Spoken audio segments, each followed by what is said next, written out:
कहानी का पूरा आनंद लेने के लिए कहानी के पिछले भाग को सुनना बिल्कुल मत भूलिएगा। उसका लिंक मैं आपको डिस्क्रिप्शन बॉक्स में दे दूंगी और साथ में कमेंट बॉक्स में पिन भी कर दूंगी, तो आप वहां से भी जाकर सुन सकते हैं।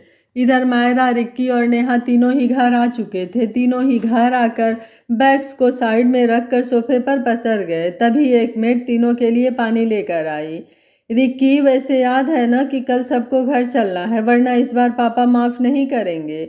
और भाई को तो सख्त हिदायत दी गई है, और अगर इस बार वह नहीं गए तो पापा बहुत नाराज होंगे। नेहा बोली, भाई ने कहा है, मतलब वह कल चलेंगे हमारे साथ। मायरा बोली, नेहा तुमने कभी बताया नहीं अपनी फैमिली के बारे में, वैसे कौन कौन है तुम्हारी फैमिली में? बता दो, कल मैं भी चल रही हूँ तो पहचानने में आसानी होगी। नेहा ने कहा, तुम बोल तो ऐसे रही हो जैसे उस घर की बहू बनने वाली हो, और अगर ठीक से बिहेव नहीं किया तो वह तुम्हें रिजेक्ट कर देंगे। यह कहकर वह हंसने लगी। रिक्की और मायरा उसे अजीब नज़रों से घूरने लगे और मायरा बोली, मैं तो ऐसे ही पूछ रही थी, तुम न जाने क्या उलझुल सोचती रहती हो, सच में पागल हो। रिक्की ने कहा, मायरा इसे छोड़ो तुम, यह तो जन्म से ही पागल है। वह तो हम महान इंसान हैं जो इसे झेल रहे हैं। नेहा ने कहा, ठीक है बता रही हूँ, इतनी तारीफ करने की जरूरत नहीं है। वैसे मायरा, घर में चाचू, शशांक भैया, भाभी और उनकी बेटी हमारी प्यारी गुड़िया और ऋषि दी जो हमारी बड़ी दीदी और रिक्की भाई से छोटी बहन है, फिर सिद्धार्थ भाई और मैं, बस इतने ही हैं। तो तुम्हारे माँ पापा? मायरा बोली। इस पर रिक्की और नेहा दोनों चुप हो गए। नेहा ने उदास होकर कहा, माँ अब नहीं है और पापा होकर भी नहीं है, वह हमारे साथ नहीं रहते। उन्होंने दूसरी शादी की थी, इसलिए उन्होंने कभी हमें अपना बच्चा माना ही नहीं। उन्हें हमेशा अपने बिजनेस, अपने पैसे और अपने रुतबे से प्यार रहा। हम अगर मर भी गए तो भी उन्हें कोई फर्क नहीं पड़ेगा। जहाँ उन्हें अपना प्रॉफिट दिखता है वह वहीं रहते हैं, इसलिए भाई उनसे कभी बात नहीं करते और न ही उन्हें पसंद है कि कोई उनके सामने पापा की बात करे। मैं सिर्फ 2 या 3 साल की थी तब पापा हमें छोड़कर उस दूसरी औरत के पास चले गए। इस बात के बाद भाई पापा से नाराज रहने लगे, या वह कहें कि नफरत हो गई उन्हें। वह सीधे मुंह बात तक नहीं करते थे पापा से। माँ ने भी भाई को इन सब से दूर रखने के लिए बोर्डिंग स्कूल भेज दिया, पर पापा उन्हें अब भी चैन नहीं था। भाई के जाने की बात और घर के इश्यूज की बात अगर बाहर आ गई तो कहीं उनके स्टेटस के प्राइस मार्केट में गिर न जाएं, इसलिए उन्होंने भाई का नाम तक चेंज कर दिया स्कूल में। इस बात से भाई को और भी ज़्यादा नफरत हो गई पापा से कि पैसों के लिए वह अपने बेटे तक को छोड़ सकते हैं। भाई वहाँ रहने लगे और माँ और मैं मामा जी के साथ रहते थे। चाचू ने भी बहुत मदद की हमारी, पर माँ वापस नहीं आना चाहती थी। मामा जी ने भी उन्हें फोर्स नहीं किया। माँ की तबीयत भी ठीक नहीं रहती थी, वह हमेशा डिप्रेशन में रहती थी। जब उनकी तबीयत बहुत खराब थी तो भाई को वापस बुला लिया गया। जब मैं 9 साल की थी तो माँ भी हमेशा के लिए छोड़कर चली गई। माँ की मौत के बाद तो भाई पूरी तरह से टूट गए थे, पर उन्होंने खुद को जैसे पत्थर का बना लिया था और कभी भी नहीं रोए, बल्कि मुझे और मामा जी को संभाला था। भाई को आज तक मैंने आंसू बहाते नहीं देखा। मैं मामा जी और भाई के साथ रहने लगी। भाई मुझे बहुत प्यार करते थे, उन्होंने मुझे कभी माँ पापा की कमी महसूस नहीं होने दी। पर अचानक ही मामा जी ने भाई को विदेश भेज दिया पढ़ाई के लिए। भाई कभी कभार आते थे मुझसे मिलने। अभी 7 साल पहले मामा जी की डेथ हो गई तो भाई वापस आ गए। भाई ने मामा जी के बिजनेस को संभाला और अपने दम पर अपने बिजनेस को खड़ा किया। वह बस खुद को इन सब से दूर करना चाहते थे और इसलिए काम ही उनका डिस्ट्रैक्शन बन गया और वह काम में हमेशा बिजी रहने लगे। आज वह इंडिया के टॉप बिजनेसमैन तो सिद्धार्थ ओबराय हैं, पर मुझे मेरे वो वाले सिद्धार्थ भाई वापस नहीं मिले। भाई पहले ऐसे नहीं थे जैसे आज हैं, बस हालात ने उन्हें ऐसा बना दिया। रूड, गुस्से वाला, स्ट्रिक्ट। पर मुझे पता है भाई के अंदर आज भी वो पहले वाला सिद्धार्थ कहीं ना कहीं है, जो मजाक मस्ती करते थे, जो बहुत ज़्यादा इमोशनल थे, जो सबसे घुल मिल जाते थे। भाई इतने साल अकेले रहे हैं, न कोई दोस्त और न कोई अपना। अब्रोड में भाई के साथ हमेशा कोई रहा है तो वह है बस राघव भाई और चित्रा दी हैं। भाई को सिर्फ वही संभाल पाए थे। आज भी भाई एक तरह से अकेले ही हैं। इतने बड़े घर में भाई अकेले रहते हैं। मैं चाचू के पास ही रहती हूँ। भाई मुझे यहाँ रहने नहीं देते। मैंने एक बार पूछा तो उन्होंने मुझे कहा अकेले रहना बहुत मुश्किल है और मुझे आदत है, पर मैं तुम्हें अकेले रहने नहीं दूंगा।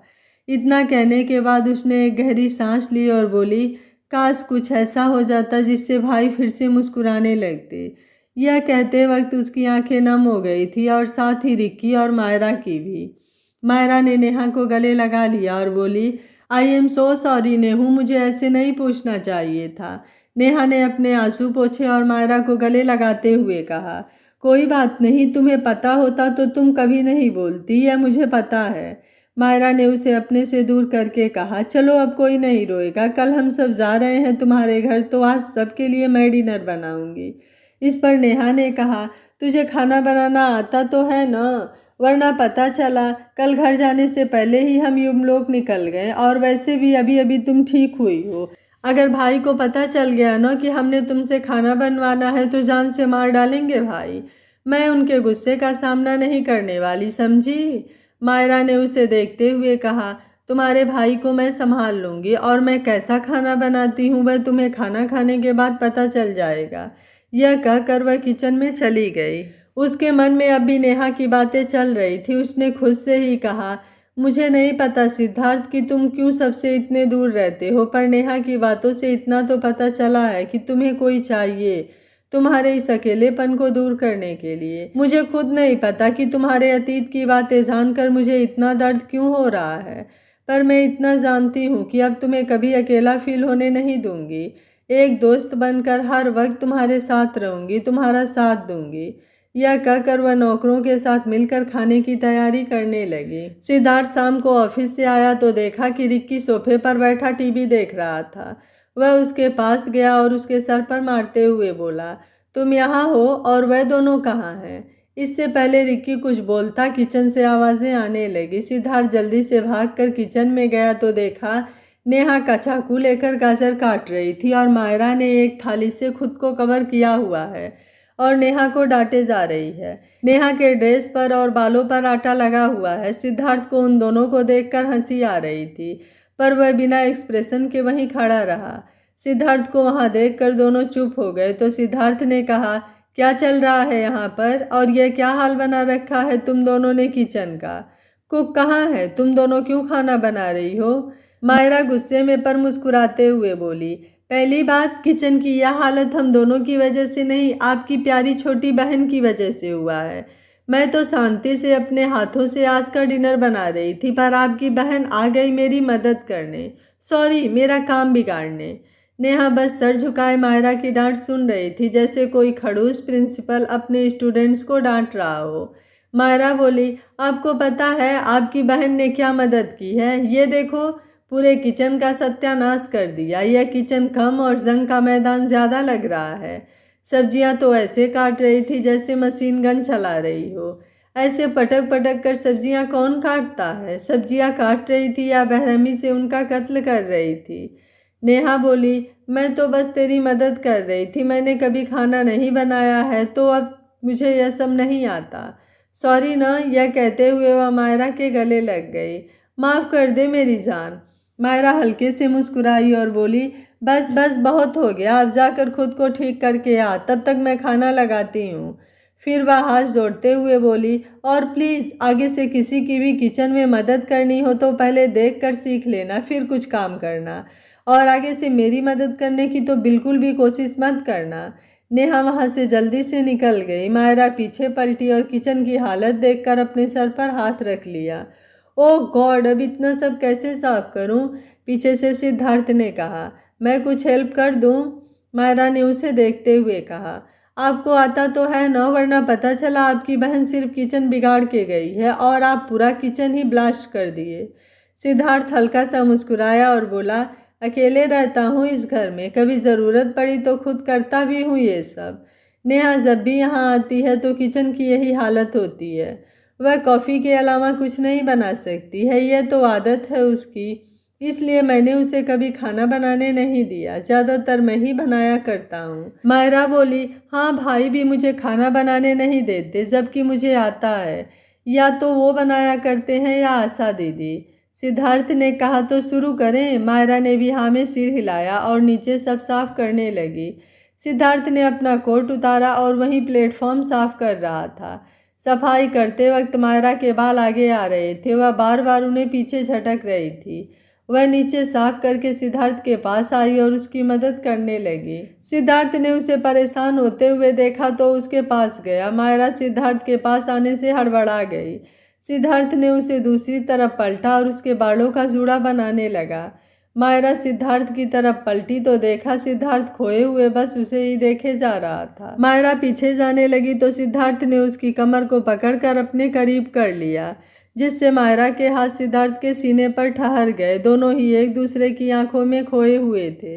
दोनों अभी भी एक दूसरे के बेहद करीब थे। तभी नेहा की आवाज़ आई, मायरा कहाँ हो? जल्दी आओ, पेट में चूहे कूद रहे हैं। तब जाकर दोनों को होश में। दोनों ही एकदम हड़बड़ा गए और दूर हो गए। मायरा नजरें नीचे किए हुए थी और सिद्धार्थ इधर उधर देख रहा था। मायरा बोली, आप फ्रेश होकर आ जाइए, मैं और नेहा खाना लगाते हैं। सिद्धार्थ भी बिना कुछ बोले जल्दी से कमरे में चला गया। कुछ देर बाद वह आया तो देखा सब डाइनिंग टेबल पर बैठे उसी का इंतजार कर रहे थे। वह भी आकर बैठ गया और सब डिनर करने लगे। नेहा और रिक्की तो तारीफ करते करते थक ही नहीं रहे थे। मायरा भी उनकी बातें सुनकर मुस्कुराए जा रही थी, पर अंदर ही अंदर कुढ़ रही थी कि सिद्धार्थ ने अब तक कुछ नहीं कहा। वह खुद से ही बोली, अजीब इंसान है यह, बस चुपचाप खाना खाए जा रहे हैं, ये नहीं कि तारीफ के दो शब्द ही बोल दें। पर नहीं, इन्हें तो मुस्कुराने के और तारीफ करने के जैसे टैक्स भरने पड़ते हैं। वह अपने पराठे के टुकड़े को ऐसे मोड़ रही थी जैसे वह पराठा न होकर सिद्धार्थ के कान हो, और सिद्धार्थ को नाराजगी में घूरे जा रही थी। सिद्धार्थ अपनी कनखियों से उसे देख रहा था और उसकी हरकत पर मन ही मन मुस्कुरा रहा था। डिनर करने के बाद सब अपने अपने कमरे में चले गए। मायरा को नींद नहीं आ रही थी तो वह कुछ देर बाद रूम से निकलकर छत पर चली गई और टहलने लगी। सिद्धार्थ ने उसे छत पर जाते हुए देखा और उसके पीछे 2 कप में कॉफ़ी लेकर ऊपर चला गया। मायरा छत के रेलिंग के पास खड़ी थी और रात के उस ठंड को और उन ठंडी हवाओं को महसूस कर रही थी। साथ में गर्माहट के लिए अपने हाथों से कभी कभी अपने बाजुओं को तो कभी दोनों हथेलियों को रगड़ रही थी। तभी सिद्धार्थ ने उन दोनों कप को साइड में रखा और मायरा को शॉल ओढ़ाते हुए बोला, इतनी ठंड में यहाँ क्या कर रही हो? सर्दी लग जाएगी। यह कहते हुए उसने कॉफ़ी का 1 कप उसकी तरफ बढ़ा दिया। मायरा ने कॉफ़ी का कप लेते हुए कहा, बस नींद नहीं आ रही थी तो चली आई। और यहाँ क्या कर रहे हो? सिद्धार्थ ने कहा, बस तुम्हें देखा तो साल लेकर आ गया। बारिश और ठंड की दीवानी हो तो मुझे पता था तुम बिना साल के ही आई होगी। मायरा ने चौंकते हुए कहा, आपको कैसे पता? मैंने तो कभी नहीं बताया। मायरा के सवाल पर सिद्धार्थ थोड़ा हड़बड़ा गया और खुद से ही बोला, लगता है फ्लो में कुछ ज़्यादा ही बोल गया। और मायरा को देखते हुए बोला, तुमने नहीं बताया? वो तो अखिल ने बताया था एक बार। फिर मायरा कुछ नहीं बोली तो सिद्धार्थ बोला, वैसे खाना बहुत अच्छा बनाती हो तुम। अखिल के तो मज़े होंगे। वैसे तुम्हारा ट्रेनर कौन है? अखिल? तो मायरा बोली, हाँ, जब हम इंदौर आए थे तो हालात इतने अच्छे नहीं थे जैसे आज हैं। तब भाई आज वाले बिजनेसमैन अखिल आनंद नहीं थे, वह बस मेरे भाई थे। उस छोटे से घर में बस हम दोनों थे। भाई को जो भी मिलता वह ले आते थे और कुछ भी कच्चा पक्का बना देते थे। धीरे धीरे वह सीख गए और मैं उन्हें देख देख कर सीख गई। भाई तब भी मुझे खाना बनाने नहीं देते थे जब से मेरे हाथ में गरम तेल गिर गया था, और आज भी अगर मैं खाना बनाती हूँ तो भाई बहुत नाराज़ होते हैं। भाई ने हमेशा यह कोशिश की है कि कभी भी मुझे किसी चीज़ की तकलीफ़ ना हो, चाहे इसके लिए उन्हें खुद भी कितनी तकलीफ क्यों ना हो। यह कहते वक्त उसके चेहरे पर उदासी और दर्द साफ नजर आ रहा था। सिद्धार्थ ने एकदम से उसे गले लगा लिया और आंखें बंद कर ली। मायरा एक पल के लिए हैरान रह गई, फिर उसने भी उसे कसकर पकड़ लिया। सिद्धार्थ की बाहों में उसे एक अलग ही सुकून मिल रहा था। उसे ऐसा लग रहा था जैसे वह दुनिया की सबसे महफूज जगह हो, जहाँ पर उसे कोई परेशानी, कोई दुख, कोई तकलीफ नहीं छू सकती। दोनों ही पूरी दुनिया से बेखबर एक दूसरे की बाहों में एक दूसरे को महसूस कर रहे थे। इधर जब नेहा मायरा को ढूंढते हुए छत पर आई और दोनों को इस हालत में देखा तो वह भी मुस्कुरा उठी और खुद से ही कहने लगी, शायद अब भाई को उनके मुस्कुराने की वजह मिल चुकी है। बस अब भाई वापस पहले जैसे हो जाएं, यह कहकर वह चुपचाप वहाँ से चली गई। उधर सिद्धार्थ और मायरा अलग हुए तो सिद्धार्थ ने कहा, नीचे चलो, यहाँ ठंड बढ़ रही है और कल मैं तुम्हें अपनी फैमिली से भी मिलवाऊंगा। दोनों ही नीचे आ गए और अपने अपने कमरे की तरफ जाने लगे। मायरा ने पीछे मुड़कर देखा तो सिद्धार्थ भी उसी वक्त पीछे मुड़ा। दोनों ही हड़बड़ा गए और एक दूसरे को गुड नाइट विश करके अंदर चले गए। न जाने क्यों मायरा को अंदर से अलग ही खुशी महसूस हो रही थी। आज वह लेट गई और जल्द ही सो गई। अगली सुबह सब जल्दी जल्दी तैयार होकर ओबराय मेंशन के लिए निकल पड़े। कुछ देर में सिद्धार्थ की कार एक बड़े से बंगले के बाहर आकर रुकी। वह बंगला इंदौर के सबसे लग्जूरियस बंगलों में से एक था। सिद्धार्थ की कार पार्किंग में रुकी और सब बाहर निकल गए। मायरा तो एक टक उस मेंशन को देखे जा रही थी। सब लोग अंदर आ गए। अंदर आते ही रिक्की ने चिल्लाना शुरू कर दिया, भाई, भाभी, पापा, कहाँ हो आप सब? रिक्की के चिल्लाने की आवाज़ सुनकर एक प्यारी सी लड़की बाहर आई और रिक्की का कान खींचते हुए बोली, गधे के बच्चे, क्यों इतना चिल्ला रहा है? कान के पर्दे फट गए मेरे। अब चुप हो जा वरना यहीं गला दबा दूंगी। यह कहकर उसने रिक्की का कान छोड़ा और सिद्धार्थ के पास चली आई। रिक्की ने अपना कान सहलाते हुए कहा, बंदरिया कहीं की, अपने बड़े भाई से ऐसे बात करते हुए शर्म नहीं आती? ऋषि पीछे मुड़ी और तपाक से बोली, बस 4 मिनट के बड़े होने से कोई बड़ा नहीं हो जाता, समझे? यह कहकर वह सिद्धार्थ के गले लग गई और बोली, कैसे हो आप भाई? आप सच में हमें भूल ही गए ना? सिद्धार्थ ने उसे गले लगा लिया और उसके सर को सहलाते हुए बोला, मैं अपनी प्रिंसेस को कैसे भूल सकता हूँ? सॉरी, वह काम में थोड़ा बिजी था इसलिए नहीं आ पाया। तभी शशांक सीढ़ियों से नीचे आते हुए बोला, हाँ, कुछ ज़्यादा ही बिजी थे कि फैमिली से मिलने तक का टाइम नहीं मिला। सिद्धार्थ ने उसे गले लगाया और कहा, भाई आप तो ऐसा मत बोलो, आप तो जानते हो ना। तभी रिक्की बोला, भाई इधर भी देखो, मैं भी आया हूँ। तो ऋषि बोली, ओह आप आए हैं, तभी सोचूं घर में इतनी अशांति क्यों है। और आपकी जानकारी के लिए बता दूं, आपको गए हुए बस 2 हफ्ते ही हुए हैं और आपके जाने से घर में एक अलग ही सुकून है। यह कहकर वह हंसने लगी। रिक्की उसे घूरे जा रहा था और इधर नेहा और मायरा भी हंस रही थी। वैसे ये कौन है? ऋषि ने मायरा की तरफ इशारा करके सिद्धार्थ से पूछा। सिद्धार्थ के बोलने से पहले नेहा ने कहा, दी, यह मायरा है, मेरी और भाई की बहुत अच्छी दोस्त है। कुछ दिन पहले इनका एक एक्सीडेंट हो गया था और डिस्चार्ज होने के पहले इनके भाई को अर्जेंट काम से जर्मनी जाना पड़ा। घर में अकेली रहती और इनका ख्याल रखने वाला भी कोई नहीं था, तो यह मेरे साथ रहती हैं।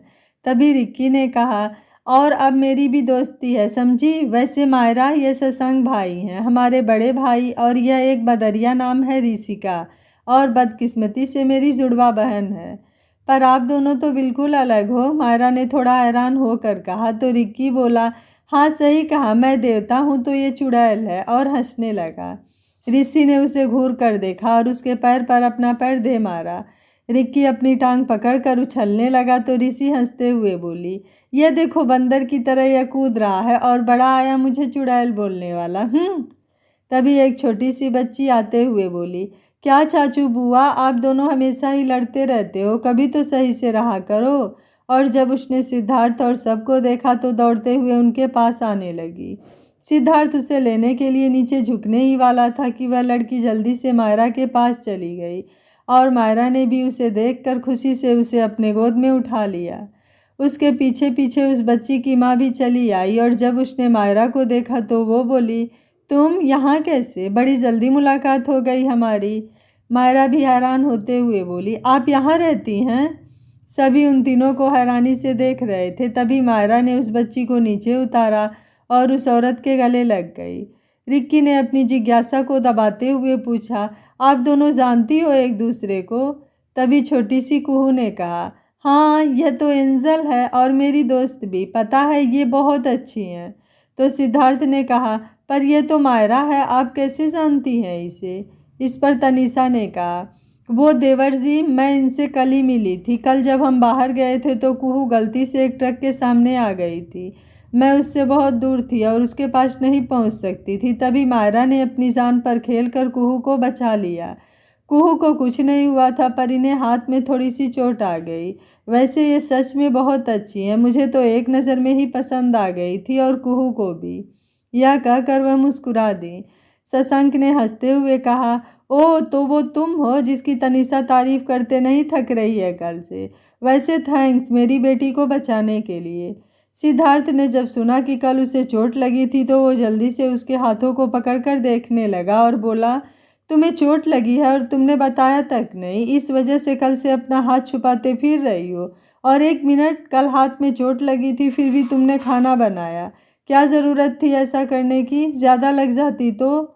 सिद्धार्थ को कोई फर्क नहीं पड़ रहा था कि उसके आसपास कौन है। उसे अभी बस मायरा की चोट ही दिख रही थी। मायरा को थोड़ा अजीब लग रहा था तो उसने धीरे से कहा, क्या कर रहे हो? सब देख रहे हैं। हाथ छोड़िए मेरा। यह कहकर वह अपना हाथ छुड़ाने लगी। सब हैरान होकर सिद्धार्थ को ही देख रहे थे कि जो कभी भी किसी लड़की के पास नहीं गया वह मायरा की इतनी फिक्र कर रहा है। और तो और हाथ भी पकड़ लिया। वहीं नेहा चुपचाप मुस्कुरा रही थी। तनिषा मुस्कुराते हुए बोली, क्या बात है देवर जी, आप तो कुछ ज़्यादा ही फिक्र कर रहे हैं। सिद्धार्थ ने बात पलटते हुए कहा, कुहू आप मेरे पास नहीं आएंगी? मेरी कुहू नाराज़ है क्या मुझसे? तो कुहू बोली, हाँ चाचू, बहुत नाराज़ थी मैं आपसे कि आप इतने दिन तक मिलने नहीं आए, पर आज आप मेरी एंजल को लाए हैं तो मैं आपको माफ़ कर दूंगी। सिद्धार्थ मन ही मन बोला, ये तो अपने घर में आने से पहले ही सबका दिल जीत रही है। तभी तनिषा ने कहा, आप सब कैसे जानते हैं इन्हें? नेहा ने उन्हें सारी बात बताई और सब अंदर बैठकर बातें करने लगी।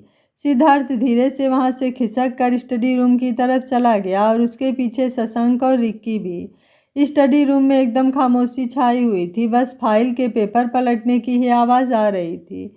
सिद्धार्थ अंदर आया तो देखा उसके चाचू वहां बैठे हैं। उन्होंने सिद्धार्थ को देखा तो शशांक और रिक्की को बाहर भेज दिया और सिद्धार्थ से बात करने लगा। कुछ देर बाद जब सिद्धार्थ स्टडी रूम से निकला तो उसके चेहरे पर हैरानी और नाराज़गी के भाव थे। इधर जर्मनी में अखिल उस प्रोजेक्ट के कंस्ट्रक्शन साइट को विजिट करने गया हुआ था और साथ में आव्या भी।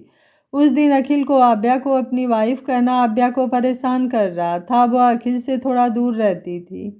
जब तक कुछ ज़रूरी बात न हो तब तक उससे बात भी नहीं करती थी और न ही उसके पास जाती थी। अखिल को उसका बिहेवियर कुछ अजीब लगा पर उसने ध्यान नहीं दिया। वह काम के चलते हुए भी आव्या का अच्छे से ख्याल रख रहा था और यह बात आव्या भी अच्छे से महसूस कर रही थी। दोनों ही पूरी साइट घूमे और अखिल वहां के कॉन्ट्रैक्टर को उनके बाकी के आइडिया समझाने लगा। आव्या वहीं पास में खड़ी थी और ऊपर काम चल रहा था। आव्या बस एकटक अखिल को ही देखे जा रही थी और उसी के बारे में सोच रही थी। ऊपर काम करने वाला एक आदमी जो कि 60 की उम्र के आसपास होगा, वह हाथ में ईंटें लेकर जा रहा था, पर ज़्यादा भारी होने की वजह से वह उसके हाथ से छूट गए। उसके ठीक नीचे ही आव्या खड़ी थी और अपने ही ख्यालों में गुम थी। वह आदमी ऊपर से चिल्ला रहा था, madam get out of their.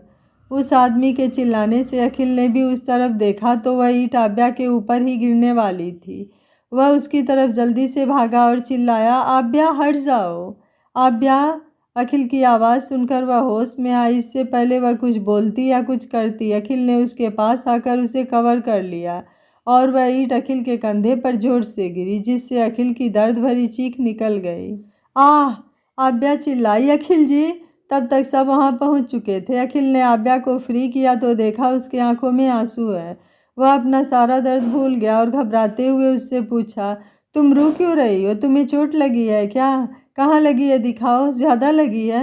उसकी बातें सुनकर आव्या जल्दी से उसके सीने से लग गई और रोते हुए बोली, लगी है ना, आपको लगी है चोट? कितनी ज़्यादा चोट लगी है? क्या आप पागल हैं? यह सुनकर अखिल ने राहत की सांस ली और उसकी बात पर मुस्कुराने लगा।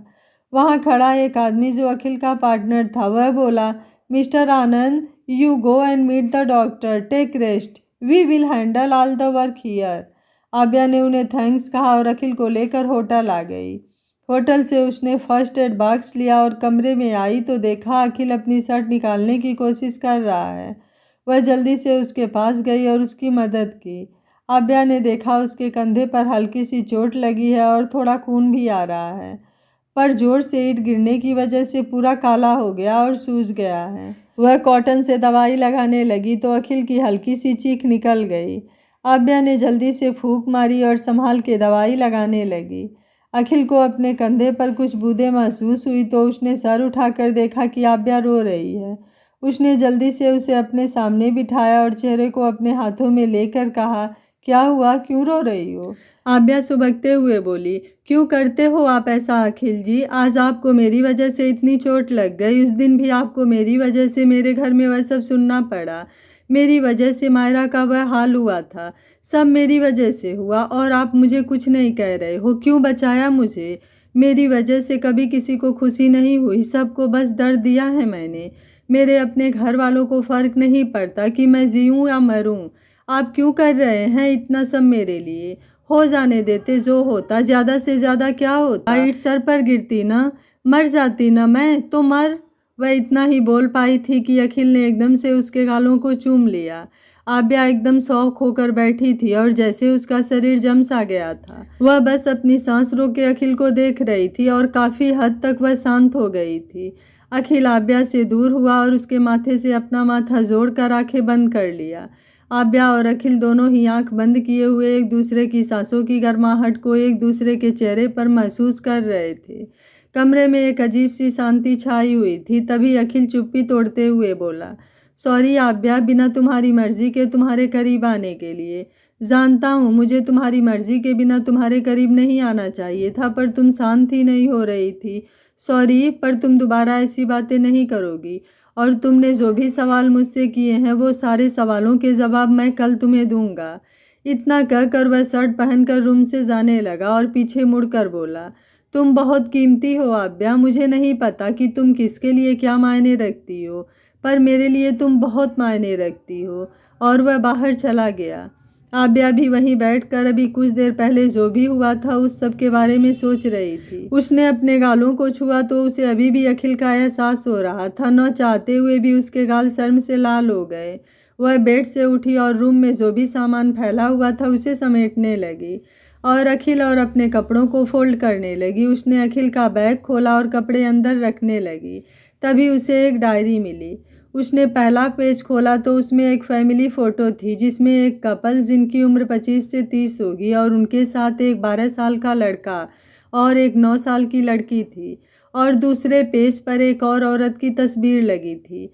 आव्या ने आगे के पेज पलटने शुरू किए। वह जैसे जैसे डायरी के पन्ने पलटती जा रही थी वैसे वैसे उसकी आंखों से आंसुओं की बूंदें गिरती जा रही थी। पूरी डायरी पढ़ने के बाद उसने एक झटके में डायरी बंद की और उस बैग में रख कर बालकनी में चली गई। आज बाहर का मौसम भी कुछ ठीक नहीं था। तेज़ हवाएं चल रही थी और ऐसा लग रहा था जैसे जोरों की बारिश होने वाली हो। पर आव्या को इस सब से कोई फ़र्क नहीं पड़ रहा था। वह बस उन तेज़ हवाओं को महसूस कर रही थी और अपने अंदर उठ रहे तूफान को शांत करने की नाकाम कोशिश कर रही थी। ओबराय मेंशन में रात का वक्त। तनीषा ने सबको डिनर के लिए बुला लिया था। एक ही दिन में मायरा भी सबसे घुल मिल गई थी। सिद्धार्थ की फैमिली उसे अपनी फैमिली लग रही थी। फैमिली क्या होती है आज उसे पता चल रहा था। वह भी सबसे प्यार से बातें कर रही थी और आज वह बहुत खुश लग रही थी। पर शुभंकर जी मायरा को कब से नोटिस कर रहे थे। हालांकि मायरा को वह अपनी बेटी मानने लगे थे और प्यार से बात कर रहे थे। उन्होंने खुद से कहा, मायरा का चेहरा उनसे काफ़ी मिलता जुलता है। आखिर कौन है यह मायरा? डिनर टेबल पर शुभंकर जी कब से एकटक मायरा को ही देखे जा रहे थे। सिद्धार्थ कब से यह नोटिस कर रहा था पर बोला कुछ भी नहीं। तभी चाचू ने पूछा, बेटा तुम्हारी फैमिली में कौन कौन है? चाचू के इस सवाल पर मायरा खामोश हो गई और कुछ देर बाद बोली, मेरे बड़े भाई हैं और कोई नहीं है। तुम्हारे माँ पापा? चाचा ने हैरान होते हुए फिर पूछा। वह अब नहीं है, मायरा ने उदास होते हुए कहा। क्या तुम उनका नाम बता सकती हो? चाचू ने कहा। मायरा ने कहा, पापा का नाम यशराज आनंद और माँ का नाम स्वरूपा आनंद।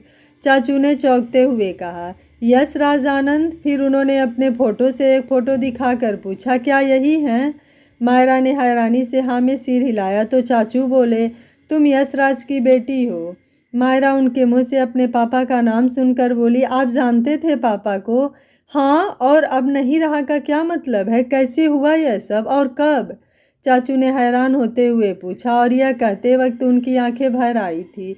मायरा उदास होकर बोली, जब मैं 9 साल की थी तो माँ ने खुदकुशी कर ली छत से कूदकर।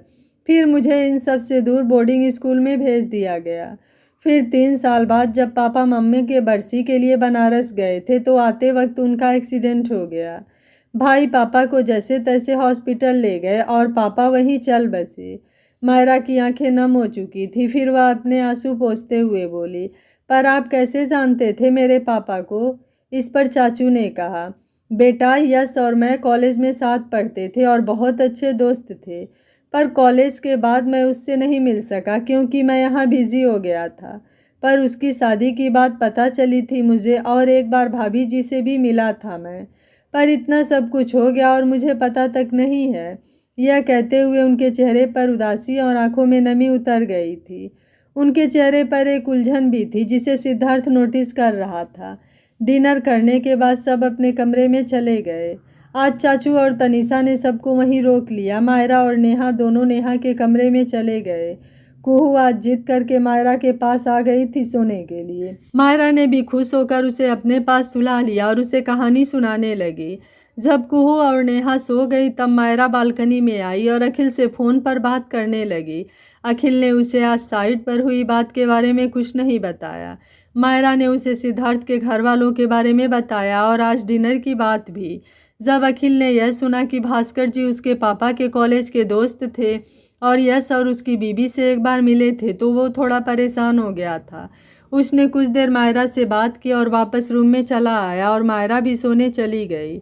उधर सिद्धार्थ डिनर के बाद अपने कमरे में टहल रहा था। उसने मन ही मन एक फैसला किया और अपने चाचू के रूम में गया। रूम में उसने देखा कि चाचू एल्बम के एक फ़ोटो को निहार रहे थे जिसमें 20-21 साल के दो लड़के एक दूसरे के कंधे पर हाथ रख के खड़े थे। चाचू मैं अंदर आ जाऊं? हाँ अंदर आ जाओ। कोई काम था क्या जो इस वक्त आना हुआ? हाँ चाचू मुझे मायरा के बारे में आपसे कुछ बात करनी थी। यही ना कि तुम उसे पसंद करते हो और जिस लड़की को तुम पसंद करने की बात कर रहे थे वह मायरा ही है। पर आपको कैसे पता? सिद्धार्थ चौंकते हुए बोला। माना तुम्हारा बाप नहीं हूँ पर बाप जैसा हूँ और तुम्हारे बाप से ज़्यादा मैं तुम्हें जानता हूँ, तो इतना तो पता लगना ही था। ऊपर से आज दिन भर तुम उसका जैसे ख्याल रख रहे थे उससे किसी को भी इस बात का अंदाज़ा लग जाएगा। वैसे सिद्धार्थ तुम उसे पसंद करते हो तो उसके बारे में पूरी जानकारी तो होगी ही तुम्हारे पास, मतलब तुमने ज़रूर पता लगवाया होगा। देखो सिद्धार्थ गलत मत समझना, मायरा मुझे भी पसंद है, बहुत प्यारी बच्ची है और सनाया से तो लाख गुना बेहतर है। सिद्धार्थ ने कहा, अगर आपको मेरी पसंद है और सनाया से बेहतर लगती है तो आपने सुबह वह बात क्यों कही थी? और डिनर के वक्त मैंने आपको देखा था, आप मायरा की बात सुनकर इतना हैरान क्यों थे? चाचू ने गहरी सांस लेते हुए कहा, सुबह मुझे देखना था कि मेरा बेटा उस लड़की से सच में प्यार करता है या बस एक अट्रैक्शन है, पर एक दिन में ही पता चल गया कि तुम उससे कितना प्यार करते हो। तो उसके भाई से बात करते हैं और अब तो यह भी पता चल गया है कि वो मेरे जिगरी दोस्त यश की बेटी है। सिद्धार्थ ने उनकी बात को बीच में काटते हुए कहा, अभी नहीं, अभी उसे इसके बारे में कुछ नहीं पता, पर मैं जल्द ही उससे सब कुछ कहूँगा और उसके भाई को यह बात पता है और वह राज़ी भी है। चाचू ने हैरानी से कहा, और कोई काम है जो तुमने छोड़ा है हमारे लिए? मतलब सब तो तुम खुद ही करके चले आए और सब हो जाने के बाद हमें बता रहे हो। अगर आज तुम घर नहीं आते तो लगता है यह सब हमें तुम्हारे शादी के बाद ही पता चलता। जब सिद्धार्थ घर के स्टडी रूम में गया था, सिद्धार्थ जैसे ही रूम में गया चाचू ने शशांक और रिक्की को बाहर भेज दिया। सिद्धार्थ उनके पास गया और बैठ गया तो चाचू बोले, आखिरकार तुम्हें याद आ ही गई इस चाचू की। मुझे तो लगा था कि अब मरने तक तुम्हारी शक्ल देखने को नहीं मिलेगी। सिद्धार्थ ने गुस्सा करते हुए कहा, खबरदार चाचू, जो फिर से ऐसी बात कही तो। माँ और मामा जी के जाने के बाद अब किसी और को नहीं खो सकता मैं, अब इतनी हिम्मत नहीं बची है मुझ में। और आप तो जानते हो ना कि यहाँ माँ की कितनी सारी यादें हैं और साथ ही मिस्टर ओबेरॉय की भी। मैं जब भी यहाँ आता हूँ वह सब मुझे बेचैन कर जाती हैं। ऊपर से आप हर बार शादी के लिए बात लेकर बैठ जाते हो और मैं फिर से कह रहा हूँ इस बार कोई बात नहीं होगी और न ही मैं सनाया से शादी करूँगा। इस पर चाचू ने थोड़ा गुस्से में कहा, तो क्या घर आना बंद कर दोगे? एक तो तुम किसी भी लड़की के पास नहीं जाते और न ही बात करते हो, तो इन सब में मुझे सनाया ही सही लगी। और उस दिन जो शशांक ने ऑफिस में देखा था वो क्या था? तुम और सनाया कितने करीब थे। अब क्या यह भी झूठ है कि तुम उसे पसंद करते हो? इसलिए मैंने मिस्टर कपूर से बात की है तुम दोनों के बारे में। सिद्धार्थ ने थोड़ा तेज आवाज़ में कहा। हाँ, झूठ है। भाई को ज़रूर कोई गलतफहमी हुई है। मैं उस लड़की के करीब जाना तो दूर, यह सोच भी नहीं सकता। और आपको मेरी शादी की पड़ी है ना, तो सुनिए, मैंने अपने लिए लड़की पसंद कर ली है, तो उन्हें सीधे सीधे मना कर दीजिए। चाचू भी थोड़ा गुस्से में बोले। ठीक है, बस 2 दिन का समय दे रहा हूँ तुम्हें। तुम जिस लड़की को पसंद करते हो उसे मेरे सामने लेकर आओ, मैं उसी से तुम्हारी शादी करा दूंगा। पर अगर नहीं ला पाए तो तुम्हें सनाया से शादी करनी पड़ेगी। सिद्धार्थ भी ठीक है कहकर गुस्से और हैरानी के भाव लेकर चला गया। चाचू की बात सुनकर सिद्धार्थ वर्तमान में आया। सिद्धार्थ बोला, ऐसी बात नहीं है चाचू, मैं आपको बताने ही वाला था, पर आप मायरा की बात सुनकर इतना हैरान क्यों थे? तुमने मायरा के बारे में सब पता लगवाया ही होगा, तो तुम बता सकते हो ना कि मायरा जो बोल रही है क्या वह सच है? क्या सच में उसकी माँ का नाम स्वरूपा है? सिद्धार्थ ने हैरानी से पूछा। क्या मतलब? मुझे बस इतना पता था कि उसकी माँ का नाम स्वरूपा और पापा का नाम यशराज था, पर उसकी मॉम की खुदकुशी की बात मुझे आज ही पता चली है। पर आप क्यों मुझसे पूछ रहे हैं? वह इसलिए कि यश की शादी जिस लड़की से हुई थी और मैं जिससे मिला था वह नियति थी, कोई स्वरूपा नहीं। यश ने नियति से शादी की थी, जो कि हमारे साथ कॉलेज में पढ़ती थी, और यश उससे बहुत प्यार करता था। इसलिए मैं हैरान था। उनकी बात सुनकर सिद्धार्थ भी हैरान रह गया, पर कुछ बोला नहीं। कुछ देर बातें करने के बाद वह उन्हें गुड नाइट बोलकर अपने कमरे में आ गया और बेड पर लेट गया। उसके दिमाग में अभी भी वही बातें घूम रही थी। कुछ देर बाद वह भी सो गया। शशांक का कमरा। तनीषा लेटे लेटे छत को देखकर मुस्कुराए जा रही थी। उसे देखकर शशांक ने अपना लैपटॉप बंद किया और उसके बगल में आकर लेट गया। उसने तनीषा को अपनी तरफ खींचा और उसे अपने बाहों में लेते हुए बोला, क्या बात है, आज बहुत मुस्कुराया जा रहा है। यह कहकर उसने तनीषा के गालों को चूम लिया। तनीषा उसके सीने पर हल्के से मारते हुए बोली, क्या बात है, आज कुहू कमरे में नहीं है तो इस वक्त का फ़ायदा उठाया जा रहा है। क्या करने का इरादा है? शशांक ने एक शरारती मुस्कान के साथ कहा। इरादा तो बहुत कुछ करने का है। वैसे आप बताइए तनु, किस बात पर इतना मुस्कुरा रही थी आप?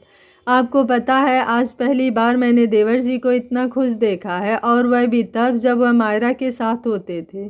मुझे लगता है देवर जी मायरा को पसंद करते हैं, और वह भी तो कितनी अच्छी लड़की है।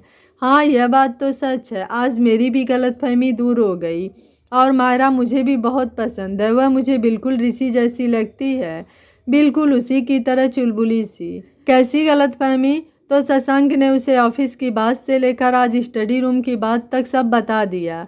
तनु हैरान होते हुए बोली, इतना सब हो गया? वैसे अच्छा ही है। मुझे वह छिपकली अपने देवर जी के लिए बिल्कुल पसंद नहीं थी। अगर आप ज़बरदस्ती भी ये रिश्ता करवाते तो मैं उसका गला दबा देती। शशांक हंसते हुए बोला, मेरी भोली भाली तनु इतनी खतरनाक हो सकती है, यह तो मुझे पता ही नहीं था। यह कहकर उसने तनु को गले से लगा लिया। तनु शर्मा कर अपना चेहरा उसके सीने में छिपाने लगी। शशांक भी उसे वैसे ही अपने गले से लगाए लेकर सो गया। अगली सुबह मायरा और सिद्धार्थ रिक्की और नेहा के साथ ओबराय मेंशन से निकल रहे थे। तनीषा और चाचू का उन सबको जाने देने का बिल्कुल भी मन नहीं था। चाचू और तनु दोनों ही मायरा से काफ़ी ज़्यादा जुड़ गए थे और उसे जाने नहीं देना चाहते थे। वह सब मायरा के गले लग गए। ऋषि भी मायरा के साथ बहुत घुल मिल गई थी, और साथ में मायरा और नेहा के साथ डे आउट का प्लान भी बना लिया था। सबसे मिलकर वह चारों वहां से निकल गए। वह निकल ही रहे थे कि सिद्धार्थ को राघव का कॉल आया। सिद्धार्थ ने जैसे ही फ़ोन उठाया, उधर से राघव चिल्लाते हुए बोला, राक्षस आदमी, सारा काम मुझ पर थोप कर कहाँ भाग गया है? कल ना तुम आए और ना ही रिक्की। अब ज़रा जल्दी ऑफिस आने का कष्ट करेंगे आप? मैं कल से सब संभाल रहा हूँ। शायद आपको याद ना हो, पर आज बोर्ड ऑफ डायरेक्टर के मेंबर्स के साथ इम्पॉर्टेंट मीटिंग है, और ये मैं अकेले नहीं संभाल रहा, समझा? वैसे भी कल से सब अकेले झेल रहा हूँ। यह कहकर वह शांत हो गया।